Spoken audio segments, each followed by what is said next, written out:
Hello students, welcome back. Jatin chemistry ચેનલમાં તમારું સ્વાગત છે. મારું નામ છે જતીન પીપલિયા અને આપણે ભણી રહ્યા છીએ કેમિકલ બોન્ડિંગ. હવે આજે આપણા 27મા લેક્ચરની અંદર આણ્વીય કક્ષકવાદની થિયરી તરફ આપણે આગળ વધીએ છીએ.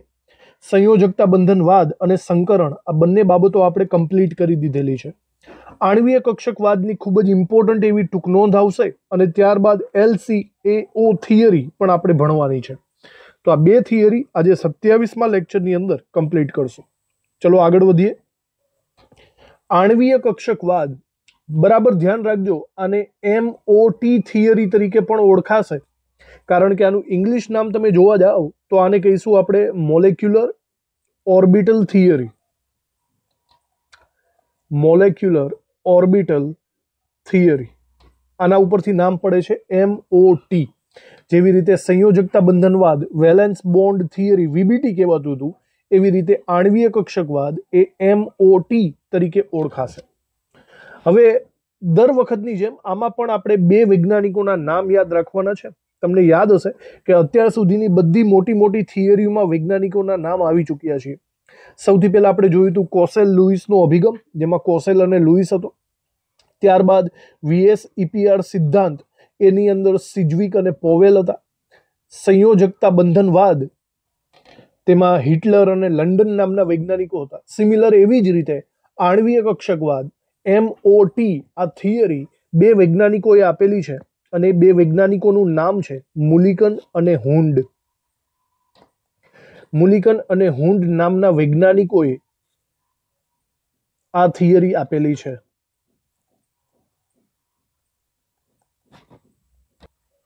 હવે આ થિયરીને આપણે સાથે સાથે જોતા પણ જવાનું છે, સમજતા પણ જવાનું છે. આણ્વીય કક્ષકવાદના મુખ્ય 7 મુદ્દાઓ આવે છે. આ 7 મુદ્દાઓને બરાબર સમજીશું તો જ આપણે આગળ જઈને મોટા મોટા સવાલોને કમ્પેર કરી શકીશું.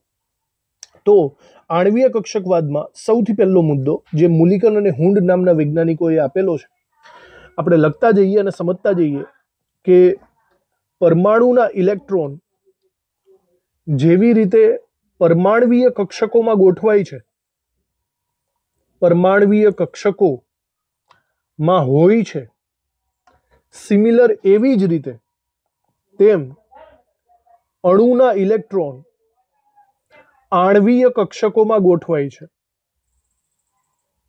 આણ્વીય કક્ષકોમાં હોય છે.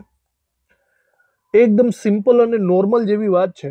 તમે કોઈ પણ પરમાણુ લેશો તો એ પરમાણવીય કક્ષકોમાં અરેન્જ થતા હોય છે. પરમાણવીય કક્ષકો તરીકે 1s 2s 2p આ બધી કક્ષકો આપણે એને પરમાણવીય કક્ષકો તરીકે ઓળખતા હોઈએ છે.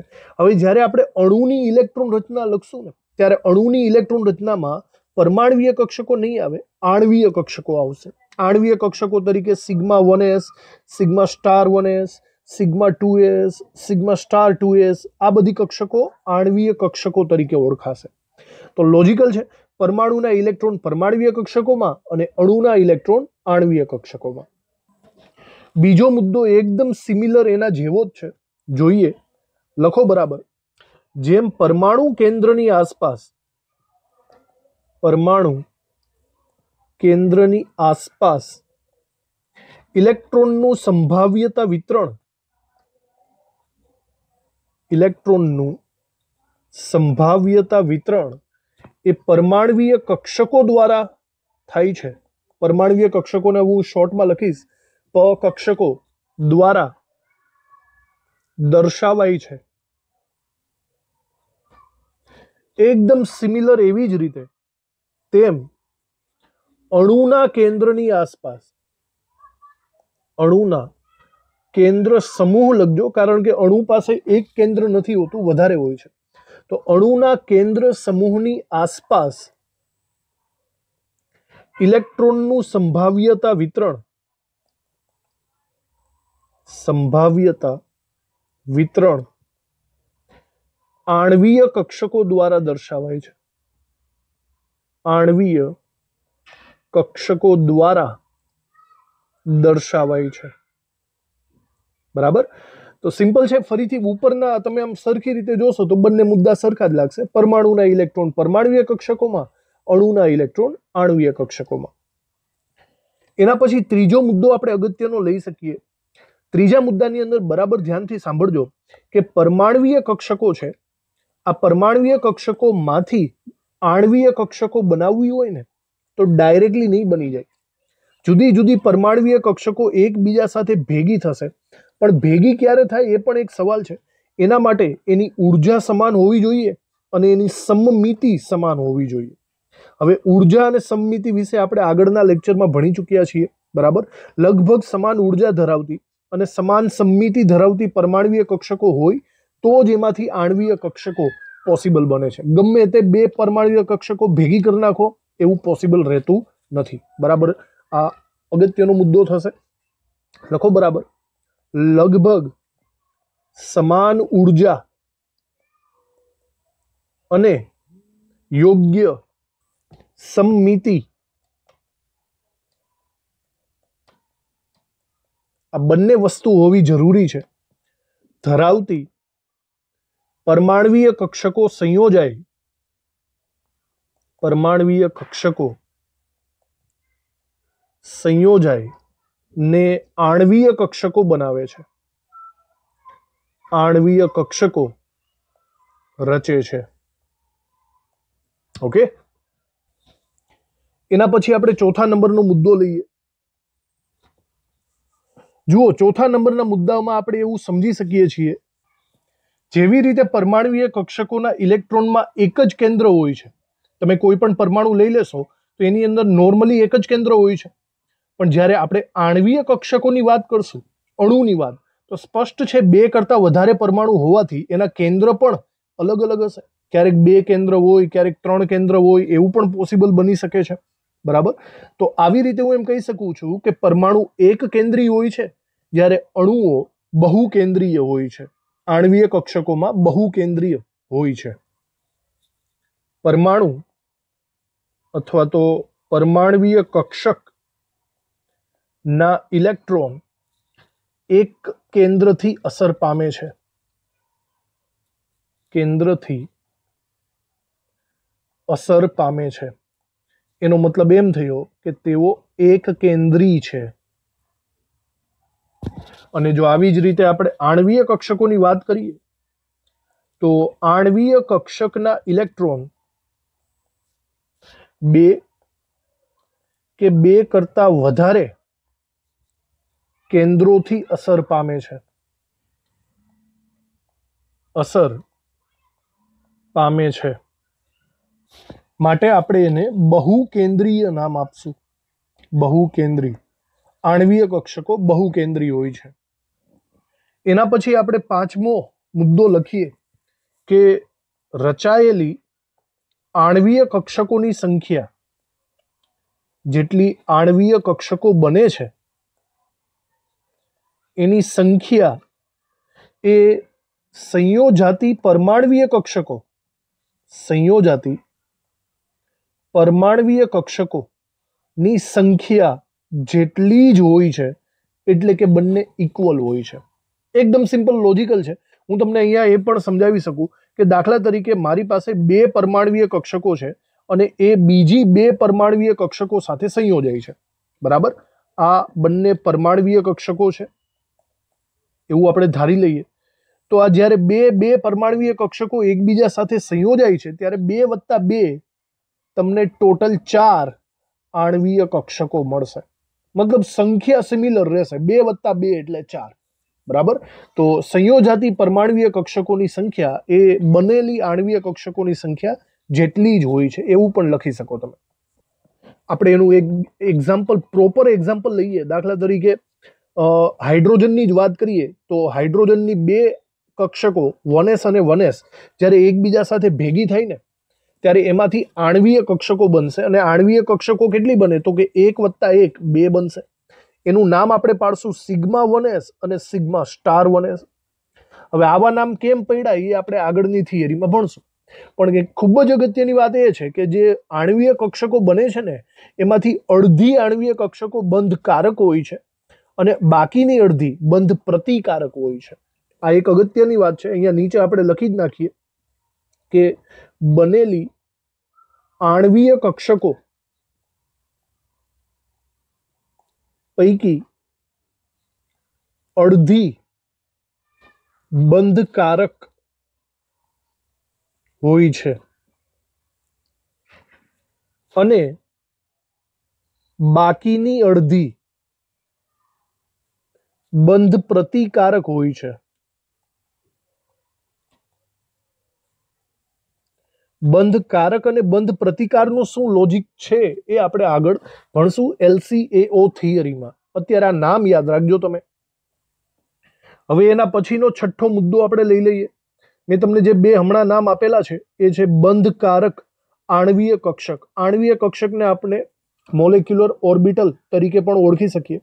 બંધકારક મોલેક્યુલર ઓર્બિટલ અને બંધ પ્રતિકારક મોલેક્યુલર ઓર્બિટલ. જો તમે આ બંનેનું કમ્પેરિઝન કરશો ને તો તમને એવું સ્પષ્ટ દેખાશે કે બંધકારક આણ્વીય કક્ષક જે છે તેની ઉર્જા હંમેશા કમ્પેરેટિવલી ઓછી હોય છે. કોના કરતાં ઓછી હોય છે?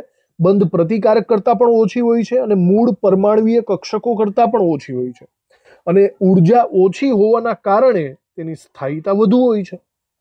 આ તો તમને ખબર જ હશે, જેની ઉર્જા ઓછી એની સ્થાયીતા વધારે.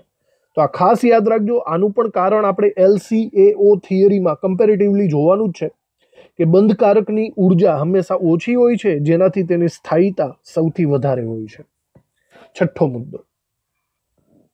એના પછી આપણે સાતમા મુદ્દા, છેલ્લા મુદ્દાની અંદર જોઈએ કે આણ્વીય કક્ષકોમાં ઇલેક્ટ્રોનની ગોઠવણી કેવી રીતે થાય.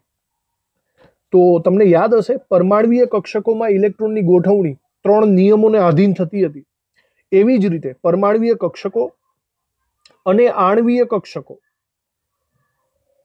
બંનેમાં સિમિલર જ થાય. કક્ષકો બંનેમાં ઇલેક્ટ્રોનની ગોઠવણી 3 નિયમોને આધીન થાય છે. તમને યાદ હોવા જોઈએ આ 3 નિયમો. પહેલો હતો આઉફબાઉનો નિયમ, બીજો હતો પૌલીનો નિયમ અને ત્રીજો હતો હુન્ડના નિયમ. હુન્ડના નિયમને આધીન થાય છે.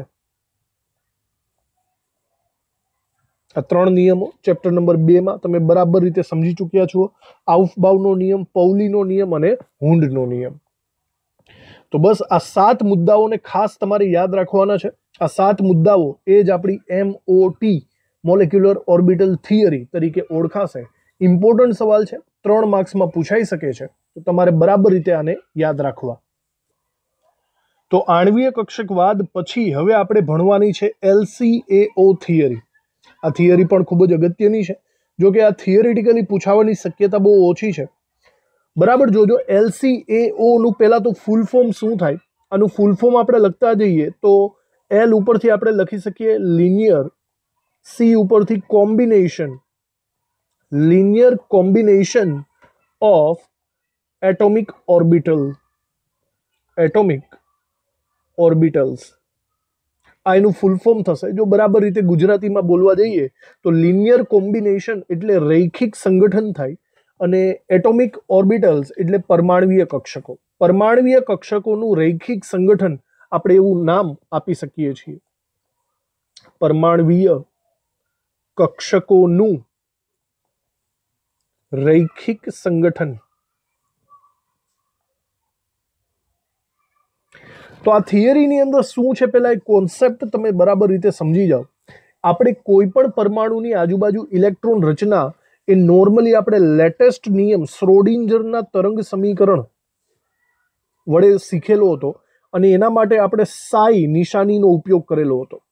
પણ આની એક ખાસ મર્યાદા એ હતી કે શ્રોડિંજરનું તરંગ સમીકરણ માત્ર એક ઇલેક્ટ્રોન ધરાવતી પ્રણાલી માટે જ લાગુ પડતું હતું. જો તમારી પાસે 2 ઇલેક્ટ્રોન, 5 ઇલેક્ટ્રોન, 15 ઇલેક્ટ્રોન હોય તો શ્રોડિંજર તરંગ સમીકરણ એને લાગુ પડે નહીં. એવું આપણે આની મર્યાદા હતી ચેપ્ટર નંબર 2 માં ભણેલા છે.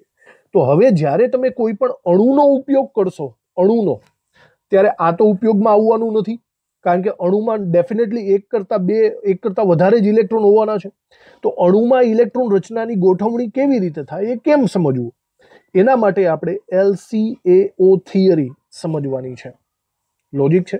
તો બરાબર રીતે આ એનું બેઝિક કોન્સેપ્ટ છે, પણ LCAO થિયરીને પછી ધીમે ધીમે આપણે આગળ બનાવતા જઈશું. પહેલા એનું બેઝિક કોન્સેપ્ટ લખી નાખીએ. પહેલા મુદ્દાની અંદર આપણે લખીએ કે તરંગ યંત્રશાસ્ત્ર પ્રમાણે પરમાણવીય કક્ષકોને તરંગ વિધેય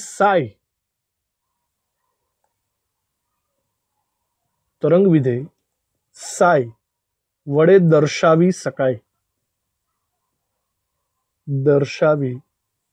છે. બરાબર. જે આ સાઈ શું છે? એ ઇલેક્ટ્રોનનો તરંગનો કંપ વિસ્તાર, ઇલેક્ટ્રોન તરંગનો કંપ વિસ્તાર છે. આના વિશે આગળ પણ આપણે બહુ ડિટેલમાં ચર્ચા કરી ચૂક્યા છીએ અને આ સાઈને શ્રોડિંજર તરંગ સમીકરણ વડે ઉકેલી શકાય છે. શ્રોડિંજર તરંગ સમીકરણ વડે ઉકેલી શકાય છે. એનું મૂલ્ય તમને શ્રોડિંજર તરંગ સમીકરણ દ્વારા જ મળી શકશે. પણ પ્રોબ્લેમ શું છે એ પણ લખી નાખીએ. પ્રોબ્લેમ એ છે કે શ્રોડિંજર તરંગ સમીકરણ માત્ર એક ઇલેક્ટ્રોન અથવા તો ડાયરેક્ટલી લખીએ સમીકરણ એક કરતા વધુ ઇલેક્ટ્રોન વાળી પ્રણાલી માટે ઉકેલી શકાતું નથી.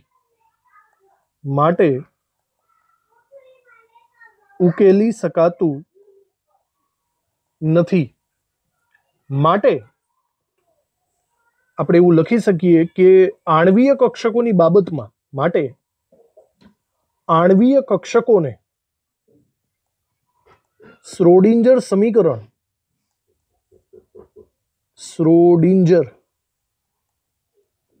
સમીકરણ ના સીધા ઉકેલથી મેળવવું મુશ્કેલ છે.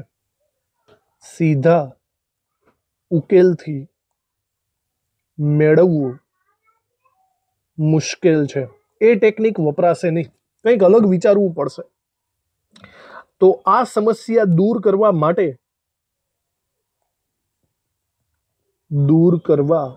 માટે એપ્રોક્સિમેટ પદ્ધતિ વપરાય છે, એટલે કે LCAO થિયરી. એપ્રોક્સિમેટ એટલે આપણી ભાષામાં અઠ્ઠે ગઠ્ઠે, નજીક બા, નિયર બાય પદ્ધતિ વપરાય છે, જેને LCAO થિયરી કહે છે. ઓકે, તો આ પદ્ધતિ એના નામ પ્રમાણે એપ્રોક્સિમેટ છે, ચોક્કસ નથી હોતી. નિયર બાય આન્સર તમને આપી શકે છે. આ LCAO થિયરી કઈ રીતે કામ કરે છે આપણે એને સમજવાની કોશિશ કરીએ હાઇડ્રોજનના ઉદાહરણ દ્વારા. સપોઝ આપણી પાસે હાઇડ્રોજન એક પરમાણુ છે. હાઇડ્રોજન પાસે કેન્દ્રમાં એક પ્રોટોન હોય છે અને એની પાસે એક ઇલેક્ટ્રોન આવેલો હોય છે. હવે વિચારો કે આવા બે હાઇડ્રોજન પરમાણુ એકબીજાની નજીક આવવા અને હાઇડ્રોજન અણુ બનાવવા જાય તો કેવી રીતે પોસિબિલિટી, કેવી રીતે એનું ઇલેક્ટ્રોન સ્ટ્રક્ચર થશે. સૌથી પહેલા કોઈ એક પરમાણુ માટે તો હું તરંગ વિધેય લઈ શકું છું. એક પરમાણુ હાઇડ્રોજનમાં એક ઇલેક્ટ્રોન હોય છે. સપોઝ આના એક ઇલેક્ટ્રોનનું તરંગ વિધેયને આપણે સાઈ એ નામ આપીએ. બીજા હાઇડ્રોજનની અંદર રહેલા બીજા ઇલેક્ટ્રોન એને આપણે સાઈ બી નામ આપીએ. જ્યારે આ સાઈ એ અને સાઈ બી ના તરંગ વિધેય એકબીજાની નજીક આવશે આણ્વીય રચના કરવા માટે, ત્યારે એ બે અલગ અલગ રીતે કન્સ્ટ્રક્ટિવ અને ડિસ્ટ્રક્ટિવ રીતે એકબીજા સાથે જોડાઈ શકે. આપણે ગુજરાતીમાં કહીએ તો કાં તો પ્રબલક રીતે કાં તો વિરોધક રીતે. આ બંને તરંગ વિધેય જ્યારે કંઈક પ્રબલક રીતે જોડાશે, પ્રબલકની મતલબ એમ થશે એકબીજાને ઉપરા ઉપરી ગોઠવાય, સરવાળાની રીતે ગોઠવાય, તો આવી રીતે પણ આણ્વીય રચના શક્ય બને છે. અથવા તો બીજી એક રીત એવી છે કે બંને તરંગ વિધેય એકબીજાથી વિરોધાભાસી હોય છે. બરાબર જોજો, એકબીજાથી વિરોધાભાસી હોય આવી રીતે પણ આણ્વીય રચના પોસિબલ બને છે. તો આને આપણે સરવાળાની રીત તરીકે ઓળખીશું પ્રબલક, અને આને આપણે બાદબાકીની રીત તરીકે ઓળખીશું વિરોધક રીતે. તો આ બે અલગ અલગ પોસિબિલિટી છે. જ્યારે બે પરમાણુમાંથી અણુ બને ત્યારે એના તરંગ વિધેયમાં કાં તો સરવાળો થશે, કાં તો બાદબાકી, કાં તો પ્રબલક થશે, કાં તો વિરોધક થશે. હજી આપણે આ બંનેને બહુ ડિટેલમાં ભણી લઈએ. એક પછી એક. દાખલા તરીકે સરવાળાની પરિસ્થિતિ લઈ લઈએ, પ્રબલકની પરિસ્થિતિ.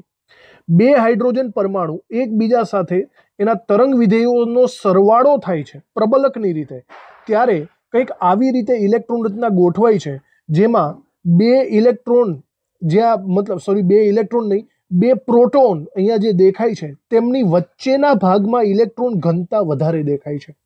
જોજો, આવું ક્યારે બનશે? જ્યારે સરવાળા રૂપ તરંગ વિધેયોનો સરવાળો થશે ત્યારે બે કેન્દ્રની વચ્ચે ઇલેક્ટ્રોનનું ઘનતા વધારે રહેશે. હવે ઇલેક્ટ્રોનની ઘનતા વધારે રહે એનો મતલબ આ સ્થાયી રચના બનશે. બરાબર, સ્થાયી રચના એટલે ઉર્જા ઓછી.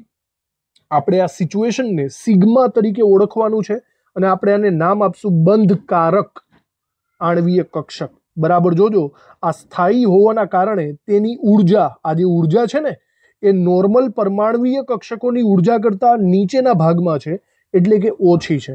એનો મતલબ ઉર્જા ઓછી તો સ્થાયીતા વધારે, અને આવી આણ્વીય કક્ષકોને આપણે બંધકારક આણ્વીય કક્ષક તરીકે ઓળખવાના છીએ, સિગ્મા તરીકે. સરવાળાની રીત પછી સિમિલર રીતે આપણે બાદબાકીની રીત પણ જોઈ જાઓ. બે તરંગ વિધેયો એકબીજાની ઉપરા ઉપર ન ગોઠવાતા બાદબાકીની રીતે ગોઠવાય તો કંઈક આવી સિચ્યુએશન ઉદ્ભવશે. બે હાઇડ્રોજન પરમાણુ એકબીજા સાથે વિરોધક રીતે જોડાય તો તેમની ઇલેક્ટ્રોનની ગોઠવણી કંઈક આવું થશે. એમાં સ્પષ્ટ દેખાય છે કે ઇલેક્ટ્રોન વચ્ચેના ભાગમાં નથી હોતા, વચ્ચેના ભાગમાં નોડ આવી જાય છે. નોડ એટલે કે ઇલેક્ટ્રોન નથી મળતા, અને એની આજુબાજુમાં બે અલગ અલગ જગ્યા ઉપર ઇલેક્ટ્રોનની ગોઠવણી થાય છે. આવું થાય ને તો એક પોસિબિલિટી એ છે કે આ બંને ઇલેક્ટ્રોનના જુદા જુદા વાદળ વચ્ચે અપાકર્ષણ થાય. સ્પષ્ટ વાત છે, બરાબર. અપાકર્ષણ થાય એનો મતલબ એની ઉર્જા વધારે થશે, એની સ્થાયીતા ઓછી થશે. અહીંયા ધમાચકડી થઈ ગઈ હશે એક રીતના, આમાં સ્થાયીતા તમને નહીં દેખાય કારણ કે વચ્ચેના ભાગમાં ઇલેક્ટ્રોન્સ નથી. ક્લિયર? તો અપાકર્ષણના કારણે આ બંને ઇલેક્ટ્રોન વાદળ વચ્ચે જે અપાકર્ષણ થાય છે એના કારણે સ્થાયીતા એની ઓછી થશે અને ઉર્જાનું મૂલ્ય વધારે થશે. આવી આણ્વીય કક્ષકને આપણે બંધ પ્રતિકારક આણ્વીય કક્ષકના નામે ઓળખવાનું છે. તો આવી રીતે આપણે આ બંને વાતોને જોઈ લીધી, બંધકારક અને બંધ પ્રતિકારક. ફટાફટ હું રિવાઇઝ કરાવી દઉં છું.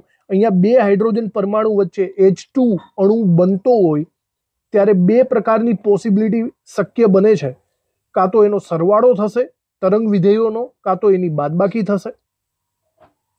બરાબર, બે પોસિબિલિટી. આ બંને પોસિબિલિટીમાં વિચારો. સૌથી પહેલા સરવાળાની રીત વિચારો, અને આપણે બંધકારક આણ્વીય કક્ષક તરીકે ઓળખીશું કારણ કે વચ્ચેના ભાગમાં ઇલેક્ટ્રોનની ઘનતા વધારે છે. એનો મતલબ એની સ્થાયીતા વધુ, ઉર્જા ઓછી. અને બંધ પ્રતિકારક વિશે વિચારો તો એના વચ્ચેના ભાગમાં ઇલેક્ટ્રોનની ઘનતા ઓછી છે, એકબીજા સાથે અપાકર્ષણ પામશે. એનો મતલબ એ અસ્થાયી છે, એની ઉર્જા વધારે થશે.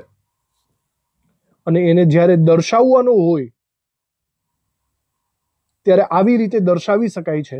બંધકારક આણ્વીય કક્ષક સિગ્મા 1s ને નીચેની તરફ લખાય છે, અને બંધ પ્રતિકારક આણ્વીય કક્ષક સિગ્મા સ્ટાર 1s, બંધ પ્રતિકારકને આપણે સ્ટાર વડે દર્શાવશું, એની ઉર્જા વધારે હોય છે, એને ઉપર તરફ ગોઠવીશું. અને મિડલ રેન્જમાં એની પરમાણ્વીય કક્ષકો હોય છે. ચલો, તો આ બધી સમજૂતી જે આપણે લીધેલી છે એ બધાને આપણે અહીંયા લખી રાખશું. દાખલા તરીકે આપણે હાઇડ્રોજનના એક્ઝામ્પલ દ્વારા શરૂઆત કરીએ. દાખલા તરીકે H2 અણુમાંના બે હાઇડ્રોજન પરમાણુઓને A અને B ગણીએ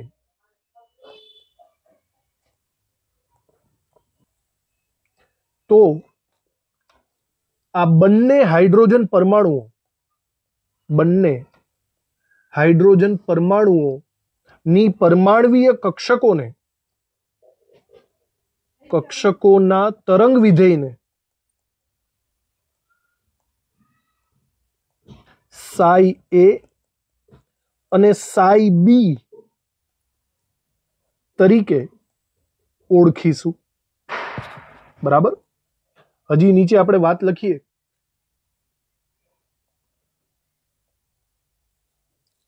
આ બે પરમાણવીય કક્ષકોનું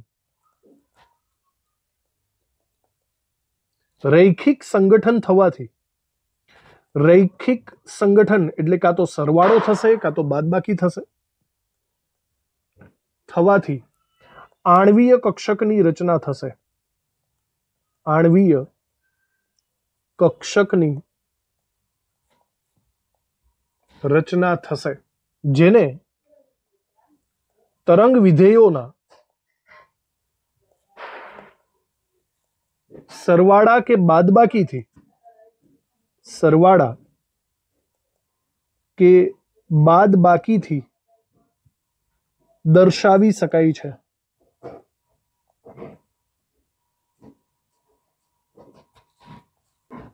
એને સિમ્બોલિક રિપ્રેઝન્ટેશનમાં આપણે કરવું હોય તો આવી રીતે કરી શકીએ છીએ.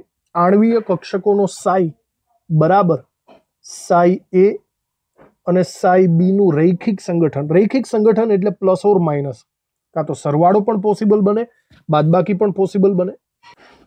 અને આ જ્યારે રૈખિક સંગઠન થશે તો આપણને બે આણ્વીય કક્ષકો મળશે. અહીંયા નીચે લખીએ. આથી બે આણ્વીય કક્ષકો સિગ્મા અને સિગ્મા સ્ટાર રચાશે. બરાબર. આમાં સૌથી પહેલા આપણે બંધકારકની વાત કરીએ. બંધકારક આણ્વીય કક્ષક, એને આપણે સિગ્મા તરીકે ઓળખીએ. તો બંધકારક આણ્વીય કક્ષક ત્યારે જ રચાય જ્યારે આ બંને પરમાણ્વીય કક્ષકોના તરંગ વિધેયનો સરવાળો થાય, જેને આપણે ગુજરાતીમાં પ્રબલક જોડાણ તરીકે, પ્રબલક શબ્દ બરાબર યાદ રાખો, એના તરીકે પણ ઓળખીશું. અને સિમિલર આ જ રીતે બંધ પ્રતિકારક માટે પણ લખી શકાય. બંધ પ્રતિકારક આણ્વીય કક્ષક સિગ્મા સ્ટાર ત્યારે જ બનશે જ્યારે આ બંને પરમાણ્વીય કક્ષકોના તરંગ વિધેયની બાદબાકી થશે, એટલે કે વિરોધક સંમિશ્રણ થશે. બરાબર. આવી રીતે સિગ્મા અને સિગ્મા સ્ટારને દર્શાવી શકાય. આપણે અહીંયા એક આણ્વીય ચિતાર પણ થોડોક એવો દોરી લઈએ. ઉપર તરફ જતા ઉર્જા વધે છે એવું માની લેવાનું. અહીંયા બંને સાઈડ તમારે પરમાણ્વીય કક્ષકો રાખવાની. આ પરમાણ્વીય કક્ષકો છે. એક આણ્વીય કક્ષક વચ્ચેની સાઈડ રાખવાની. આણ્વીય કક્ષક એક નીચેની સાઈડ હશે અને સિમિલર એક ઉપરની સાઈડ હશે. બરાબર. જુઓ, એને જોડાણ પણ કરી દેવાનું તમારે કંઈક આવી રીતે.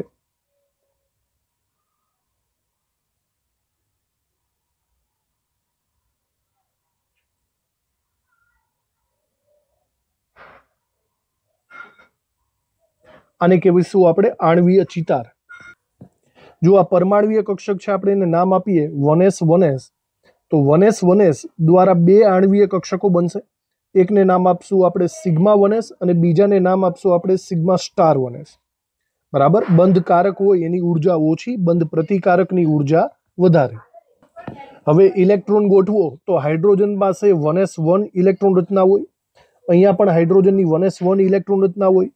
બે પરમાણુના એક એક ઇલેક્ટ્રોન વચ્ચે જોડાણ થાય તો ટોટલ બે ઇલેક્ટ્રોન બને. આ બે ઇલેક્ટ્રોન આપણે ગોઠવવાના, તો એ સ્પષ્ટ છે બે ઇલેક્ટ્રોન નીચી ઉર્જા ધરાવતી કક્ષકોમાં ગોઠવાય.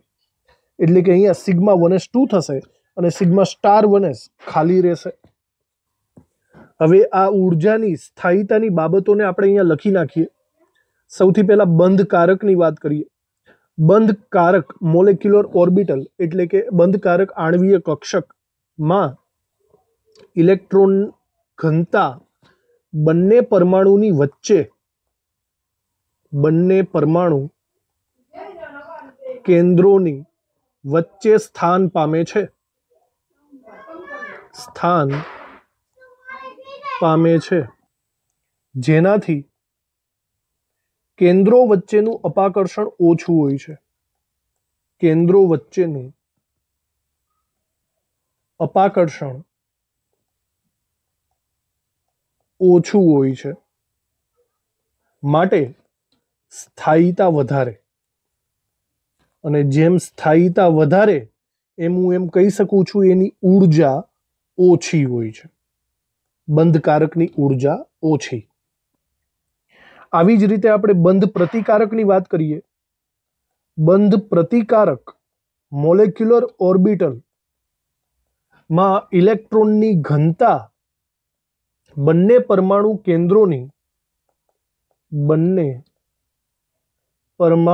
કેન્દ્રોની વચ્ચેની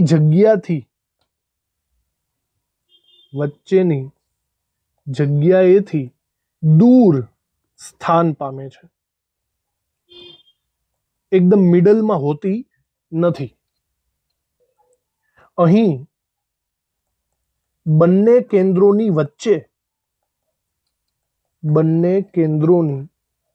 વચ્ચે નોડલ સમતલ આવેલું હોય છે. નોડલ સમતલ હોય છે, બરાબર. માટે કેન્દ્રોની વચ્ચે અપાકર્ષણ થાય. સ્પષ્ટ છે, આપણે આકૃતિ હમણાં જોઈતી. કેન્દ્રો વચ્ચે અપાકર્ષણ થશે, વધારે થશે.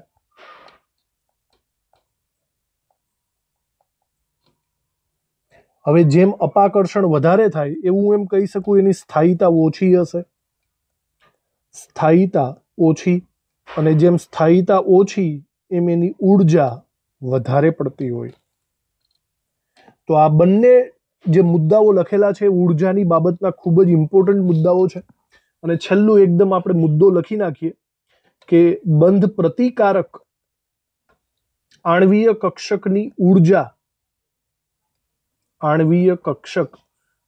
ઉર્જા એ મૂળ પરમાણ્વીય કક્ષકોની ઉર્જા કરતા, બોલો કેવી હોય? બંધ પ્રતિકારકની ઉર્જા મૂળ પરમાણ્વીય કક્ષકો કરતા વધારે હોય છે, જે હમણાં આપણે આકૃતિ દ્વારા સમજેલું હતું. સિમિલર આપણે એવું પણ લખી શકીએ છીએ કે બંધકારક આણ્વીય કક્ષકની ઉર્જા એ મૂળ પરમાણ્વીય કક્ષકોની ઉર્જા કરતા ઓછી હોય છે. એ નીચેની સાઈડ દર્શાવવી પડે છે, બરાબર. એટલે બરાબર જોજો કોની ઉર્જા વધારે, કોની ઉર્જા ઓછી, પણ ઓવરઓલ ટોટલ પરમાણ્વીય કક્ષકોની ઉર્જા અને ટોટલ આણ્વીય કક્ષકોની ઉર્જા તો સરખી જ રહેશે. ઉર્જાનો સર્જન કે નાશ તો નથી જ થવાનો ને. તો એ બાબત પણ આપણે લખી નાખીએ કે બંને આણ્વીય કક્ષકોની કુલ ઉર્જા એ બે મૂળ પરમાણ્વીય કક્ષકોની કુલ ઉર્જા બંને ઇક્વલ હોય છે. કોઈ કોઈનાથી વધારે પણ નથી, કોઈ કોઈનાથી ઓછી પણ નથી. તો આ અલગ રીતે, મતલબ આણ્વીય કક્ષકોને રિલેટેડ આપણે એક સવાલ જોઈ ગયા, એને સમજાવી દીધું. ઉર્જાને રિલેટેડ LCAO થિયરી પણ કમ્પ્લીટ થઈ ગઈ છે. હવે પછીના લેક્ચર્સની અંદર આપણે આણ્વીય કક્ષકોના ચિતાર તરફ આગળ વધવાનું રહેશે. તો થેન્ક યુ આ લેક્ચર ભરવા માટે. મળશું હવે નેક્સ્ટ લેક્ચરની અંદર, જે આપણે આણ્વીય કક્ષકોના ચિતારથી આગળ વધવાનું રહેશે. થોડીક માહિતી બાકી છે, એ પણ કમ્પ્લીટ કરશું. Thank you.